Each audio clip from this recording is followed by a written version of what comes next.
Bonjour, ici Jean Sinat du studio Photomode à Québec. Bien, aujourd'hui, je vous présente ma dernière acquisition, soit l'objectif Z24-70 2.8S. Et avant d'aller un petit peu plus loin avec la présentation, je voulais revenir sur mon expérience jusqu'à maintenant avec le Z6 II. Bien, écoutez, tout d'abord, on a eu 2 mises à jour depuis que je l'ai reçu. Et la dernière mise à jour, la 1.20, bien, celle-là a été faite pour justement le suivi. Donc, la boîte qu'on va assigner pour le suivi, bien, elle va vraiment plus coller à la cible ou au sujet en question. Il faut comprendre aussi que chez Nikon, la signification des mises à jour, bien, se fait sous 3 chiffres. Donc, le premier chiffre indique si c'est une mise à jour majeure. Le deuxième chiffre indique si c'est une mise à jour mineure. Et le troisième chiffre, c'est une correction pour une mise à jour qui a été donnée auparavant. Donc, jusqu'à maintenant, on voit qu'on a eu 2 mises à jour mineures et ça laisse quand même présager de belles choses là, qui s'en viennent avec le Z6 II. Et au point de vue de la plage dynamique, bien, je vous mets une photo ici, justement, que j'ai fait récemment, où, bon, je faisais des photos au flash et, bon, mon flash n'avait pas eu le temps de se recharger. J'étais quasiment en rafale et je vous montre là vraiment comment j'ai pu récupérer la photo. Donc, vraiment, pour un 24 millions de pixels, vraiment un très bon capteur qu'on retrouve avec le Z6 II. Et vous savez que historiquement, chez Nikon, ça a toujours été un petit peu la même chose. Hein? Lorsque on a un nouvel appareil qui est lancé, exemple, lorsqu'on a eu le D3S ou encore le D5, bien, on a vu les appareils qui ont suivi obtenir ou hériter des fonctionnalités, comme par exemple l'autofocus. Alors, le D850, on a eu du D5, son autofocus, et de là qu'on a vu la disparition de la petite lumière d'assistance autofocus, un autofocus très, très bon dans faible lumière. Et je prévois que chez Nikon, ça va être la même chose qui va se passer avec le Z9 qui s'en vient. Et les futurs boîtiers qui viendront remplacer la série des Z2, bien écoutez, je prévois qu'on va avoir à l'intérieur cette nouvelle puce ou ce nouveau processeur et en même temps le nouvel autofocus qu'on verra apparaître avec le Z9. Et de là, je veux en venir pour mes tests que je vais vous présenter sur le 24-70. Bien, on peut faire un paquet de tests théoriques avec des cibles, des tests techniques. Moi, étant photographe d'ancienne génération, bien, j'aime mieux évaluer sur le terrain et voir vraiment les performances de l'objectif. D'ailleurs, mon objectif que j'ai aimé dans le passé, soit le 24-120 f4 en monture F, bien, lorsque je l'ai eu avec le D800, avec le D810, ça allait bien. Et aussitôt que je l'ai embarqué sur le D850, bien, j'ai vu déjà que l'optique souffrait de son ancienneté, si on peut dire. Et bon, de là que je l'avais revendu. Donc, c'est pour ça que les Z qu'on a maintenant aujourd'hui, il faut voir vraiment ça dans une autre optique parce que, bon, moi qui, autrefois, j'achetais seulement les objectifs professionnels, les 1.4 et tout ça, bien, avec les Nikon, les 1.8 comme le 85 mm, le 50 mm, 35 mm, bien, il faut vraiment revoir notre façon de penser parce que, écoutez, pour moi, le 85 mm 1.8 est vraiment équivalent, sinon même supérieur à mon 105 mm 1.4 que j'avais autrefois là, en monture F. Maintenant, qu'est-ce qui m'a attiré vers le 24-70? Bien, écoutez, tout d'abord, je préfère de loin une longueur de focale de 24-105 ou 24-120 mm. Mais bon, Nikon doivent lancer cette année leur 24-105 mm. Il se peut que ce soit une ouverture variable de 2.8 à f4, mais on ne sait pas exactement quand ça aura lieu cette année, et encore moins là, à savoir quelles seront les caractéristiques de l'objectif qui, je crois bien, qui sera très bon. Sauf que moi qui arrive du D850, j'ai redécouvert de travailler dans les hauts ISO et j'aime travailler dans la lumière ambiante beaucoup.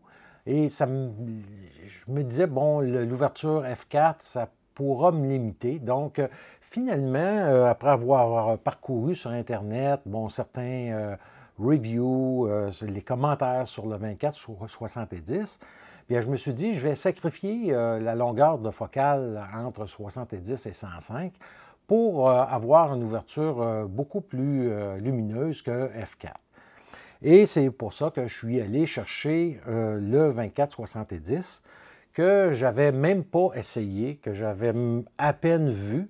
Et je peux vous dire que dès le départ, qu'est-ce qui surprend? C'est son poids et sa dimension, donc très petit, plus léger qu'était mon 105 mm. Et bon, ben, n'ayant pas besoin de bague d'adaptateur, ben, déjà, on réduit la dimension. Et en plus de ça, lorsqu'il est monté sur le Z6 II, équipé de la grippe, bien, pour moi, c'est vraiment une belle homogénéité qui est vraiment bien balancée dans les mains. Donc, voilà la raison pourquoi me suis tourné vers le 24-70 et aussi à cause bon, du bouton de fonction que l'objectif est équipé, qu'on va voir un petit peu plus loin. Maintenant, qu'est-ce qui est fourni avec l'objectif? Bien, on a toujours la fameuse pochette en tissu, là. Donc, fini l'ère des bons étuis coussinés qui nous étaient fournis. Maintenant, c'est des pochettes en tissu. Bref, pour moi, ça n'a pas vraiment d'importance parce que je ne m'en suis jamais servi. Je me sers plutôt de mes pochettes Think Tank. On va avoir également avec l'objectif parasoleil. Lorsque le tout est monté sur l'appareil, bien qu'est-ce qui arrive? C'est que l'objectif, lui, lorsqu'on dépose l'appareil au sol, bien c'est le devant du parasoleil qui va être appuyé contre le sol. Donc, on voit ici là, que ça vient vraiment, si j'appuie sur le sol, qu'il y a du gravier, du sable, bien à ce moment-là, on peut venir endommager le devant du parasoleil. Donc, moi, qu'est-ce que je fais? C'est que je vais avoir sur le parasoleil, ici, je mets du ruban électrique, 2 couches, puis à ce moment-là, bien, ça vient protéger au niveau de l'esthétique. Bon, c'est pas vraiment grave qu'on se retrouve avec des égratignures, mais j'aime bien mon matériel qui demeure propre. Et en même temps, bien, j'identifie mes parasoleils pour quel objectif, parce que, bon, des fois, j'ai même mes parasoleils séparément et c'est plus rapide pour identifier lequel qui va avec lequel.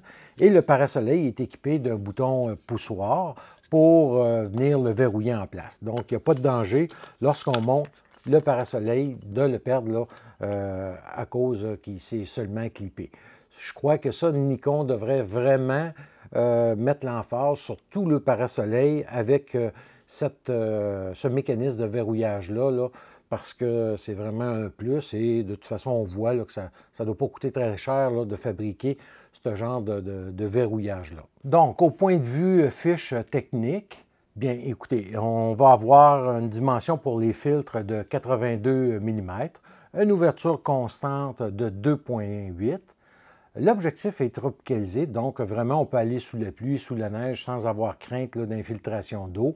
On va voir ici à l'arrière, comme tous les autres objectifs de Nikon, un petit joint d'étanchéité, donc encore là pour préserver l'eau ou la poussière qui pourrait s'infiltrer entre l'objectif et le boîtier. On va avoir également le devant de la lentille qui est en fluorine, donc qui aide à repousser efficacement là, la poussière, les gouttelettes d'eau, la graisse, et aussi ça devient plus facile lorsqu'on veut le nettoyer. C'est un diaphragme à 9 lamelles.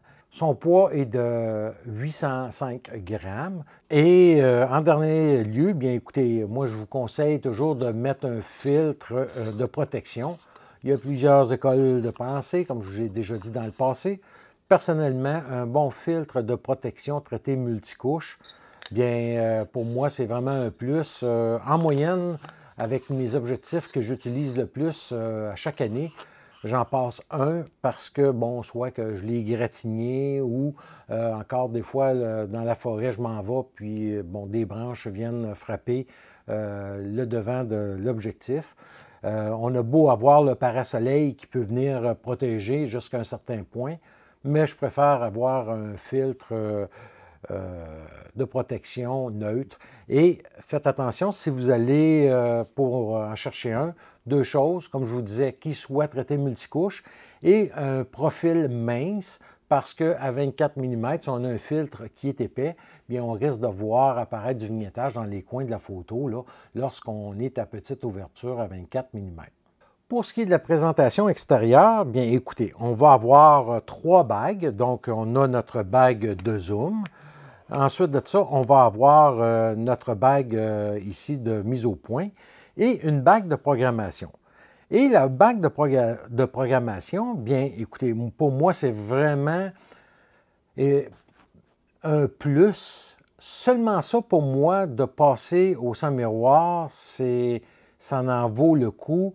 Lorsque je suis allé faire de la photo de paysage ou que je fais de la photo de portrait en lumière ambiante, bien, je peux assigner à cette bague-là soit ma correction d'exposition. Donc, autrefois, lorsque j'étais avec mon D850, bien, j'apportais une correction d'exposition, je prenais une photo, je regardais, hop, je n'ai pas assez, j'en mettais un peu plus, un peu moins.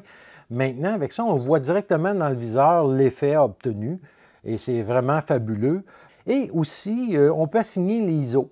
Et ça me permet, à ce moment-là, si je me retrouve avec une vitesse que j'ai établie, une ouverture, soit que je deviens sous-exposé ou surexposé, de baisser l'ISO. Donc, c'est une autre façon, une autre forme de compensation d'exposition. Et bon, il y a d'autres programmations qu'on peut assigner à cette bague-là. L'autre chose qu'on va avoir, c'est le bouton de fonction. Bien, encore là, le bouton de fonction, à partir du boîtier, on peut lui assigner un paquet de choses. Pour ma part, moi, je vais assigner le suivi autofocus. Et je vous le dis, là, c'est vraiment génial. La position du bouton, elle est juste où le pouce. Donc, si on fait notre zoom, on a besoin d'aller au bouton de fonction. On glisse notre pouce ici, c'est vraiment bien positionné. Et à ce moment-là, bon, si je veux passer de l'autofocus, exemple, à la priorité aux yeux, la mise au point automatique sur les yeux, bien, j'ai seulement appuyé sur mon bouton et à ce moment-là, avec mon bouton OK en arrière, j'ai tout simplement à coller la boîte qui va apparaître sur ma cible ou mon sujet et je relâche et le suivi va se faire en temps réel. Donc, très, très rapide. C'est la même fonction que j'avais assignée à mon bouton ici du bas, le FN2. Et bon, de l'avoir sur l'objectif, bien, c'est encore plus rapide. Donc, c'est une autre chose là, que vous pouvez aller voir dans le manuel, les autres fonctions qu'on peut assigner à ce bouton-là. On va avoir naturellement l'interrupteur pour passer en mode manuel pour la mise au point. Et finalement, on a un bouton Display qui est rattaché au petit écran qui est ici. Et les différentes fonctions qu'on va retrouver en appuyant sur le bouton, bien, on peut avoir la distance en pieds ou en mètres. On va avoir l'ouverture ou encore là, la longueur de focale. Lorsqu'on tourne le zoom, et on voit tout de suite la bonne longueur de focale. Moi, qu'est-ce que j'apprécie réellement avec cette fonction-là, c'est la distance, parce qu'avec la distance, on va avoir une échelle de profondeur de champ, comme on avait autrefois avec les objectifs là, à focus manuel. Je vous mets ici à l'écran une photo. Alors, comme on voit ici sur l'objectif, puis on voit sur l'anneau central des repères. En bas, on voit l'ouverture et en haut, c'est l'échelle de distance. Donc, on a ces repères-là qui étaient de différentes couleurs qui était correspondante à chaque ouverture. Et dans la photo présente, bien, si je regarde, la distance était faite à 1 mètre, la mise au point. Donc, tout ce qui se trouvait entre 0,09 m et 1,2 m se retrouvait au foyer, c'est-à-dire net, alors qu'à l'extérieur de ce corridor-là jaune, bien, ça devient hors foyer. Donc, c'est la même chose qu'on retrouve ici, et plus que la distance naturellement est éloignée, plus que la couverture de la profondeur de champ va être grande. Et c'est ça qu'on va avoir avec cette échelle-là qui va être apparente. Et ça va changer également selon la longueur de focale qu'on va assigner, et également l'ouverture. Donc, c'est vraiment un plus. En tout cas, pour moi, qui vient de la vieille école, bien, c'était vraiment une belle découverte de retrouver ça parce que j'étais habitué à travailler de cette façon-là autrefois. Et puis, si on laisse le bouton Display enfoncé, bien, à ce moment-là, on va avoir le choix de mettre la bague de mise au point soit en pied ou en mètre, et également de venir modifier la luminosité de l'écran.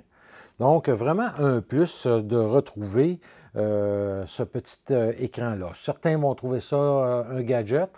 Pour moi, j'adore, en tout cas, surtout pour la bague de mise au point, comme je vous disais, avec la profondeur de champ.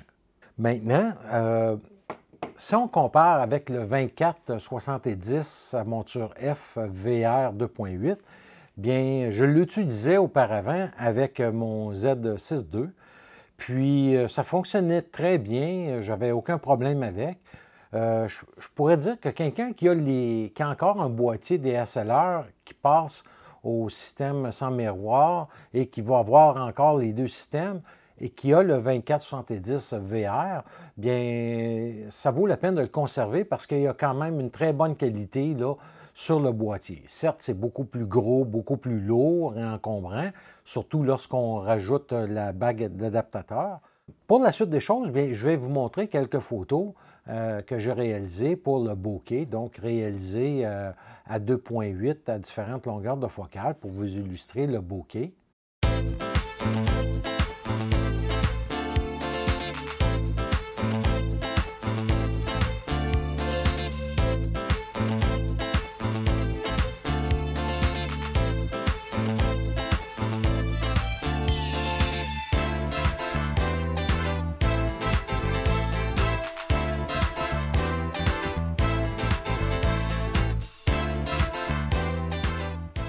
Maintenant, qu'est-ce qu'on va faire? Je vous propose, on va aller voir des tests effectués sur le terrain. Comme je vous disais au départ, bon, on peut faire des cibles, on peut faire un paquet de choses. Moi, je voulais vraiment voir comment l'objectif se comportait. Donc, qu'est-ce que j'ai fait? C'est que je suis allé à l'extérieur. J'ai fait un shooting avec Marie-Claude. Vous allez voir dans une œuvre d'art assez particulier.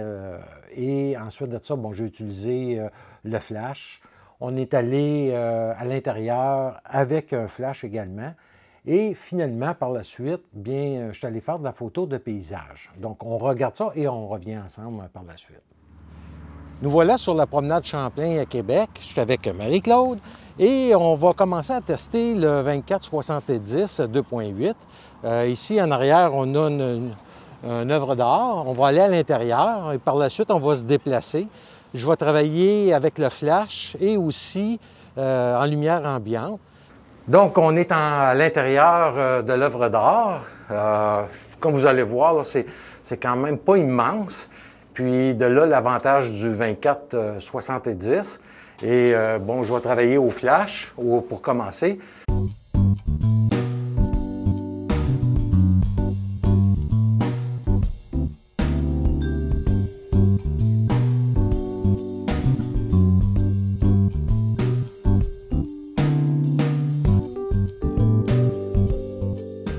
Donc, on a changé un petit peu de place. Je vais être à F4, à l'ouverture 4.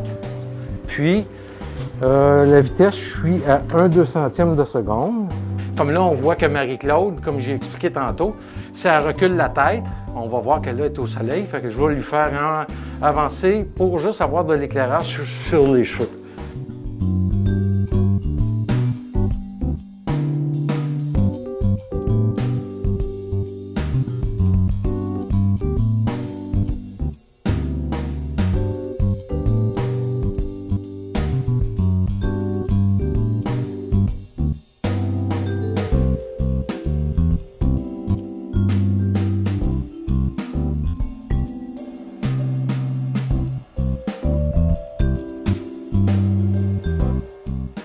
Là, ici, présentement, je suis en contre-jour.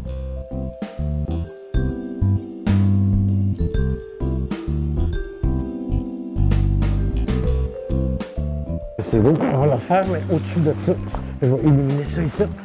Je suis encore à 24 mm, en contre-jour complètement.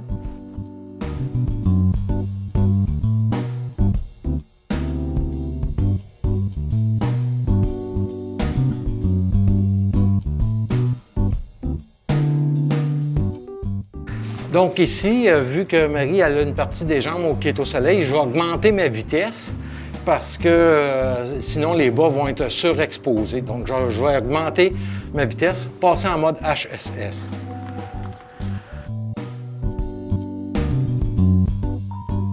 Donc je suis à 2.8 à 1/8 centième de seconde.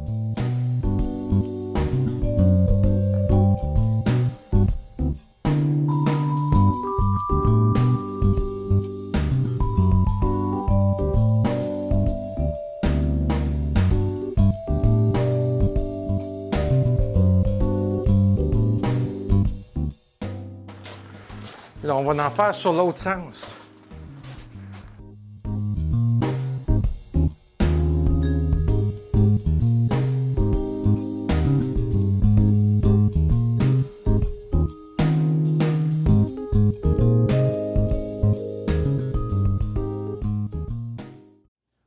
Maintenant qu'on a vu les photos à l'extérieur réalisées avec le 24-70, là, on va en faire ici à l'intérieur avec un flash, puis aussi je vais en faire sans flash avec la lumière ambiante qu'on a, et on va voir le résultat ensemble.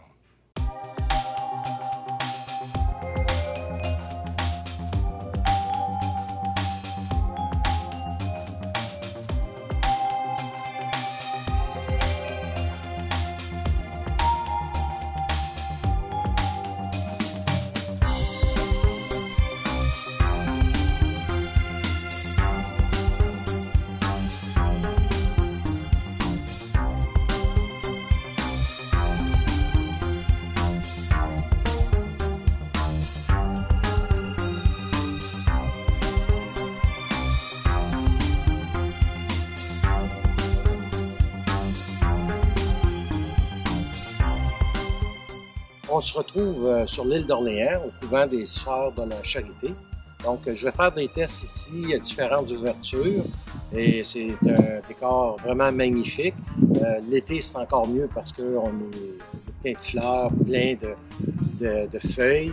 Bref, et aujourd'hui, c'est nuageux un petit peu, mais on va quand même pouvoir voir les performances de l'objectif.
Nous sommes toujours au couvent. Là, ici, on est derrière le couvent et on peut voir le fleuve Saint-Laurent à l'arrière. Donc, vraiment un bel endroit paisible.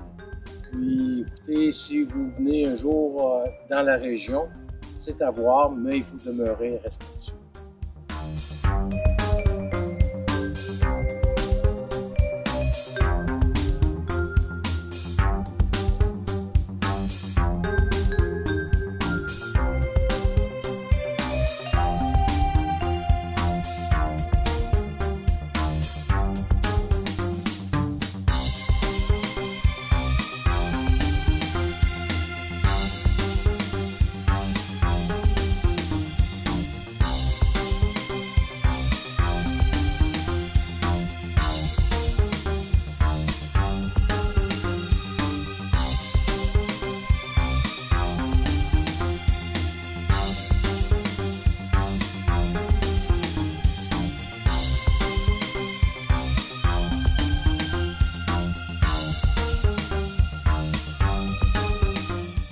Si vous venez sur l'île d'Orléans, écoutez, le resto et l'eau 2, vraiment, je vous le conseille parce que mon fils est le chef cuisinier en plus. Et bon, avec la COVID, ils servent des menus pour rapporter. Donc, vraiment un endroit à découvrir.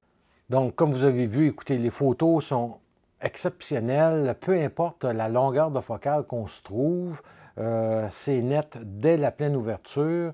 Et comme objectif passe-partout, bien pour moi, c'est vraiment l'idéal parce que, bon, lorsqu'on fait pas juste du mariage ou du reportage, mais comme moi qui fais de la photo, de portrait souvent dans des situations plus difficiles, exemple dans une rivière, où là, j'aimerais avoir une vue plus grande que mon 85 mm, bien à ce moment-là, le 24-70 va vraiment venir me permettre de jouer avec les longueurs de focale, un peu comme on a vu tantôt à l'intérieur du bateau renversé. Et on n'avait vraiment pas de place. J'avais le flash et on était vraiment les trois. C'était l'objectif idéal à ce moment-là que je devais avoir. Et pour ça que j'avais choisi cet endroit-là, d'ailleurs, pour aller le mettre à l'épreuve. Et concernant le prix, bien écoutez, c'est un objectif qui est quand même dispendieux. C'est 3 000 $ canadiens. C'est pas plus dispendieux que les autres objectifs de la compétition, hein. Si on regarde chez Canon, bon, c'est les mêmes prix et tout ça. Donc, il faut s'attendre maintenant de payer des prix assez exorbitants là, dans les objectifs professionnels. Mais il faut voir ça comme un investissement à long terme. Et de là que je vous dirais, il vaut mieux commencer lentement, avoir un boîtier même un peu moins bon que qu'est-ce qu'on aimerait. Exemple, ces temps-ci, on peut avoir un Z5 pour dans les 1 300 $ canadiens, un plein capteur de 24 mégapixels. Donc, quelqu'un qui a un budget fixe, bien, ça vaudrait peut-être la peine d'aller chercher ce boîtier-là et de mettre les sous sur un objectif qui va demeurer. Et alors que les boîtiers, eux, vont évoluer. Moi, je suis persuadé que dans 2-3 ans, je vais toujours avoir mon 24-70, alors que possiblement mon Z6 II, soit qui deviendra mon boîtier de backup, et j'aurai la nouvelle génération de boîtiers où je le vendrai. Mais certes, tous mes objectifs seront toujours là. Donc, c'est une chose quand même à voir. Des fois, c'est mieux d'aller tout de suite chercher le bon objectif et d'en être pleinement satisfait.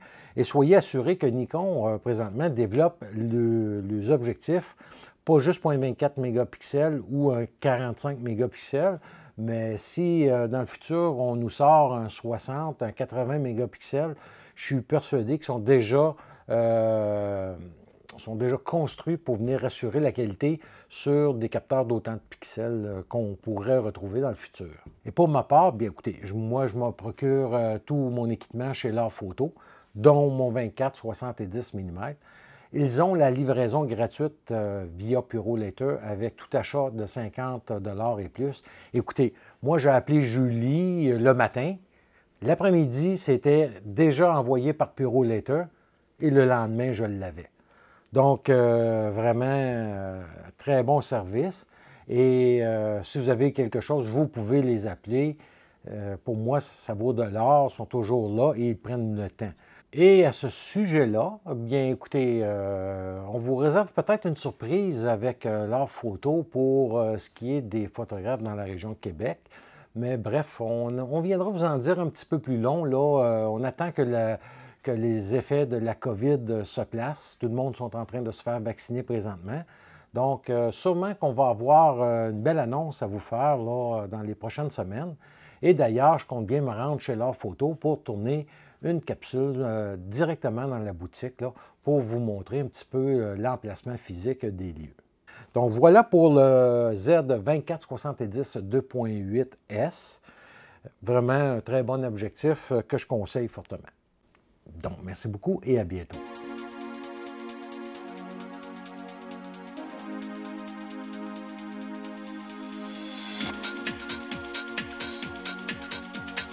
Ooh, ooh, ooh.